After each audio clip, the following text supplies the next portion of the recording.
పోయిన వీడియోలో ఈ నేపాల్ టిబెట్ సరిహద్దుల్లో భూకంపం, అలాగే మెక్కా మసీదు వద్ద కూడా మీకు వరదలను మాట్లాడాం.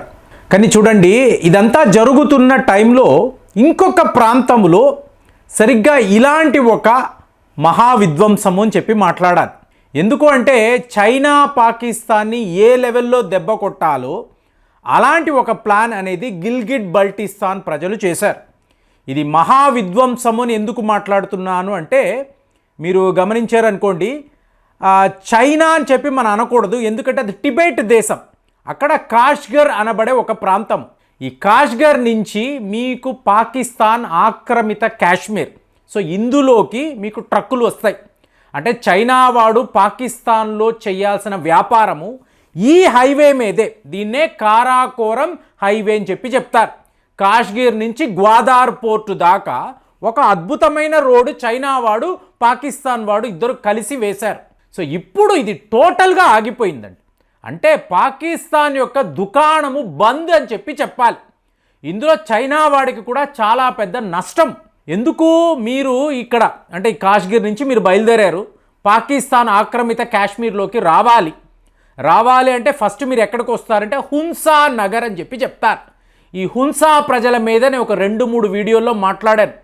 మామూలు వాళ్ళు కూడా ఒక 100 ఏళ్ళు ఈజీగా బతికేస్తారు. 50 ఏళ్ళు వయసు ఉండే మహిళ కూడా గర్భము దాలుస్తుంది. మీకు వాళ్ళు హెల్దియెస్ట్ పీపుల్ ఆన్ ఎర్త్. ఏంటంటే వెజిటేరియనిజము, అలాగే మీకు ఎక్కడ పెద్ద మల్టీ స్పెషాలిటీ హాస్పిటల్స్ ఉండవు, మీకు చిన్న వైద్యశాలలు, అలాగే గ్రామస్తులే, గ్రామాల్లో ఉండే గురువులు, సో వాళ్ళే మందులు అవి ఇస్తారు. ఎక్కడ ఎటువంటి టెన్షన్ ఉండదు, ఎక్కడ ఎటువంటి కోపతాపాలు ఉండవు. మీకు ఆ హున్సా నది చేరువలో హాయిగా ఆనందంగా వీళ్ళు నివసిస్తూ ఉంటారు. కానీ ఇవాళ వీళ్లకు చాలా పెద్ద కష్టము వచ్చి పడింది. ఈ హున్సా నగర్ అని అన్నారు అనుకోండి, దీని కిందే మీకు గిల్గిట్ అనబడి ఇంకొక నది ఉంటుంది. హున్సా నది, గిల్గిట్ నది, కాబట్టి హున్సా నగర్ గిల్గిట్ బల్టిస్తాన్ అంటారు. దాని కిందే బల్టిస్తాన్ ఉంటుంది. సో ఇప్పుడు ఇక్కడ వేల సంఖ్యలో ప్రజలు రోడ్ల మీదకి వచ్చి, ఈ హైవే మీదకి వచ్చి, చైనా పాకిస్తాన్ మధ్య ఎటువంటి వ్యాపారము జరగకూడదు, మాకు న్యాయము జరగాలి. ఇక్కడే స్కర్దు అని ఇంకొక ప్రాంతం అండి. ఈ స్కర్దు ప్రజలు ఏమంటారో చెప్పమంటారా? అంటే ఈ పేర్లంతా మీకు విచిత్రంగా అనిపించవచ్చు, ఒకప్పుడు కాదు ఫ్రెండ్స్. ఆది శంకరాచార్యుడు ఈ ప్రాంతాలలో అంతా కూడా ఆయన తిరగాడేవాడు. ఇక్కడ ఎన్నో ఆలయాలు ఉండేవి. అంటే ఏంటి, మీకు భారత్లో ఒక భాగం నేను చెప్తున్నా. ఇప్పుడు ఈ స్కర్దు అనండి, హూన్సా అనండి, గిల్గిట్ బల్టిస్తాన్, మీకు కారాకోరం రేంజ్, ఇదంతా కూడా మన భూభాగాలు, అది గుర్తుపెట్టుకోండి. అలాంటిది ఇప్పుడు ఏమైంది, మీకు చైనాకు సంబంధించిన మీకు ఈ hydro power projects, thermal projects ఇక్కడేనండి. ఇక్కడే ఎలాగైతే ఇప్పుడు బలూచిస్తాన్ అంటున్నాం చూసారా, బలూచిస్తాన్ వద్ద మీకు rare earth metals, minerals, iron core మైనింగ్లు విపరీతంగా జరుగుతాయి. వాళ్ళ ఆస్తులనంతా, అలాగే మీకు అక్కడ ప్రకృతి సిద్ధంగా దొరికే ఖనిజాలు, వీటిని అంతా కూడా పాకిస్తాన్ వాడు కొల్లగొట్టి మీకు చైనాకు పంపిస్తాడు. ఎవరి భూభాగాలు? మనవి. సో వీటిని ఆపాలా లేదా అనడానికి ప్లానింగ్ అనేది వీళ్ళు చేస్తున్నారు. కానీ మీరు ఆపే తీరాలి. సో ఇక్కడ పరిస్థితి ఏంటి, మీకు హున్సా నగర్కు సంబంధించిన ప్రజలు, నువ్వు మా దగ్గర ఇన్ని పవర్ ప్రాజెక్టులు పెట్టావు, ఎన్ని ప్లాంట్లు, ఏకంగా 34 థర్మల్ స్టేషన్స్ ఉంటాయండి. కానీ అదే హున్సా ప్రజలకు మీకు పాకిస్తాన్ వాడు కరెంటు ఇవ్వడం లేదు. ఇది ఎలా చెప్పాలంటే, ఇప్పుడు మీరు మదనపల్లిలో నివసిస్తున్నారు. మదనపల్లి అన్నారు అనుకోండి, ఆసియా ఖండములోనే అతిపెద్ద టమాటా యార్డ్, టమాటా మార్కెట్ అనేది మదనపల్లిలో ఉంటుంది. మరి అదే మదనపల్లిలో మీరు నివసిస్తున్నారు కదా, ఏమండి మా నగరంలో టమాటాలే దొరకడం లేదు అంటే ఎలా ఉంటుంది? చుట్టుపక్కల ఉండే గ్రామాల వాళ్ళందరూ టమాటాలు అక్కడికే తెస్తారు, కానీ మీకు మాత్రం టమాటా దొరకడం లేదంటే మీరు ఒప్పుకుంటారా? ఇంపాసిబుల్ కదా. రోడ్ల మీదకి వస్తారు కదా, ధర్నాలు చేస్తారు కదా. అదే పరిస్థితే హున్సా నగర్లో ఉండే వాళ్ళకు కూడా. ఇన్ని పవర్ ప్రాజెక్టులు, థర్మల్ ప్రాజెక్టులు, మళ్ళీ మాకే పవర్ లేదు. మొన్న ఏంటి, ఏకంగా 20 గంటలు అన్నారు, తర్వాత రోజు ఒక 2 గంటల సేపు పవర్ ఇచ్చారు, మళ్ళీ 20 గంటలు, 20 అవర్స్ అంటే చూడండి, ప్రశాంతంగా నివసించే ప్రజలు ఏదో అక్కడక్కడ షాపుల్లో అనండి, బిల్డింగుల్లో అక్కడ మీకు కరెంటు వాడతారు. వాళ్ళకి అది కూడా ఇవ్వకపోతే పరిస్థితి ఏంటి? దాంతో హున్సానగర్కి సంబంధించిన వాళ్ళు రోడ్ల మీదకి వచ్చి చైనా ట్రక్కులను పూర్తిగా ఆపేశారండి. పాకిస్తాన్ వైపు నుంచి చైనా అనకూడదు, టిబెట్ అని అనాలి. చైనా ఆక్యుపైడ్ టిబెట్, ఎలాగైతే పాకిస్తాన్ ఆక్యుపైడ్ కాశ్మీర్ అంటున్నామో చైనా ఆక్యుపైడ్ టిబెట్ అని మనం మాట్లాడాలి. ఇక్కడ మీకు వందల ట్రక్కులు ఆగిపోయి ఉన్నాయి.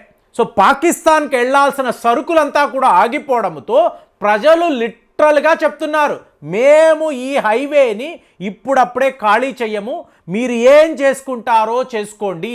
ఇక్కడ స్కర్దు అనబడే ప్రాంతం చెప్తున్నాను చూసారా, హున్సానగర్ నుంచి ఇటువైపు, అక్కడ ప్రజలైతే మమ్మల్ని విడిచిపెట్టండి, కార్గిల్ గేట్స్ని ఓపెన్ చేయండి, మేము భారత్లోకి వెళ్ళిపోతాము, భారత్తో కలిసిపోతాము, మాకు ఈ పాకిస్తానే వద్దు, వీళ్ళు మమ్మల్ని బానిసల్లా చూస్తున్నారు, ఇలాంటి జీవితం మాకు ఎందుకు అంటే ఖచ్చితంగా మనము ఏదో ఒకటి చెయ్యాల్సిన టైం అనేది దగ్గర పడింది.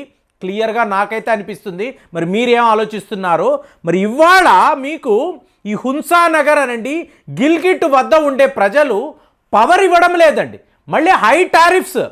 మరి థర్మల్ ప్రాజెక్ట్స్ అని ఏమవుతున్నాయంటే చైనాకి అమ్మేస్తున్నారు. ఇవాళ పాకిస్తాన్ వాడి యొక్క మేజర్ సమస్య ఏంటి? పీఓకేని ఎందుకు మాట్లాడుతున్నాడు? వీడు చైనా వద్ద డబ్బు తీసుకొని ఇక్కడ రోడ్లు, ఈ థర్మల్ ప్రాజెక్ట్స్, మీకు అలాగే పవర్ ప్లాంట్స్, వీటిని అంతా కూడా చాలా పెద్ద లెవెల్లో వీళ్ళు నిర్మించి ఉన్నారు. సో ఒకవేళ ఈ పీఓకే అనేది పోయింది అనుకోండి, ఇప్పుడు చూడండి, లాహోర్లో ఒక కోర్టులో ఒక అడ్వకేట్ జడ్జి గారు అడుగుతున్నారు, పలానా వాడు తీవ్రవాది అన్నావు కదా, వీడు ఎక్కడ ఉంటాడు, వీడిని ఎలా పట్టుకోవాలో మాకు చెప్పితే పోలీసులను పంపించి తీసుకువస్తాము అంటే ఆ లాయర్ ఒక మాట అంటాడు, ఇతను ప్రస్తుతము ఒక ఫారిన్ ల్యాండ్లో ఉన్నాడు, ఇతన్ని అక్కడి నుంచి తీసుకురావడము కష్టము. ఏంటి ఫారిన్ ల్యాండ్? పాకిస్తాన్ ఆక్రమిత కాశ్మీర్. అంటే స్వయంగా పాకిస్తాన్ లీగల్ సిస్టమే పీఓకే అనేది ఒక ఫారిన్ ల్యాండ్ అని చెప్తున్నారు. అంటే అక్కడ ఉండే ప్రజలు వేరు, మా పాకిస్తాన్ ప్రజలు వేరు అని వాళ్ళే మాట్లాడుతున్నారు. మరి వీళ్ళని ఎలా విడిపించాలా విడిపించకూడదా? అంతలా కష్టపడుతున్నారు కదా. కాశ్మీర్ అంటేనే భారత్కు సంబంధించిన ప్రాంతమే కదండి. ఇవాళ మనం ఏదో పాకిస్తాన్ అని మాట్లాడుతున్నాము, కానీ ఇక్కడ నివసించే ప్రజలు ఒక్కసారిగా వాళ్ళ కోపాలనేవి కట్టెలు తెంచుకొని భారత్తో కలిసిపోతామని చెప్పి మనము ఈ గేట్లనంతా కూడా ఓపెన్ చేసేసామో అనుకోండి, పరిస్థితి ఏంటి? సో చైనా వాడో పాకిస్తాన్ వాడో ఈ కారాకోరం రేంజ్ అని అంటున్నారు చూసారా, ఆ రోడ్లంతా కూడా మన కైవసం అయితే ఇది ఒక మహాయుద్ధమా? చైనా పాకిస్తాన్తో మనం యుద్ధం చేయాల్సిన పరిస్థితా? సో ఇదంతా కూడా మనం ఆలోచించాలి. ఎటు వచ్చి ప్రజలు మాత్రము పీఓకేలో ఉండము, పాకిస్తాన్ పాలన మాకు వద్దని చెప్పి time to time last year కూడా చాలా పెద్ద లెవెల్లో పోరాటాలు జరిగాయి. ఇక బలూచిస్తాన్లో అయితే మీకు బలూచ్ లిబరేషన్ ఆర్మీ, టెహ్రీక్ తాలిబాన్ పాకిస్తాన్ ఆర్మీపై విరుచుకు పడుతున్నారు. ఇలాంటి సిచ్యువేషన్లో ఇంత పెద్ద, అంటే ఎక్కడ టిబెట్లో అంతా భూకంపాలని మాట్లాడుతున్నాము, అదే టిబెట్ యొక్క హైవేలో ఇంత పెద్ద నిరసనలు, ఇంత పెద్ద పోరాటాలు లోకల్ ప్రజలు చేస్తున్నారు. అది చాలా చాలా శాంతియుతంగా బతికే హున్సా ప్రజలు ఇది చేస్తున్నారు అంటే పాకిస్తాన్కి మంచిది కాదండి. 2025లో ఒక మేజర్ ఈవెంట్ జరుగుతుంది, అందులో పాకిస్తాన్ చచ్చినట్టు వాళ్ళు దారిలోకి వస్తారు. చైనా వాడికైతే ఎక్కడ తగలాలో ఖచ్చితంగా తగులుతుంది. ప్రకృతి కూడా ఇదే చెప్తుంది, భూకంపాలను సృష్టిస్తుంది. మరి ఈ పరిస్థితుల్లో చైనా పాకిస్తాన్ సేఫ్ కంట్రీస్ అని చెప్పి ఎవరు భావించడానికి లేదు, ప్రజలే తిరగబడుతున్నారు. మరి ఇలాంటి ఒక విషయాన్ని, ఇలాంటి ఒక వార్తను మనం విన్నప్పుడు మనకు ఎలా అనిపిస్తుంది? మన ఆలోచనలు ఏంటి?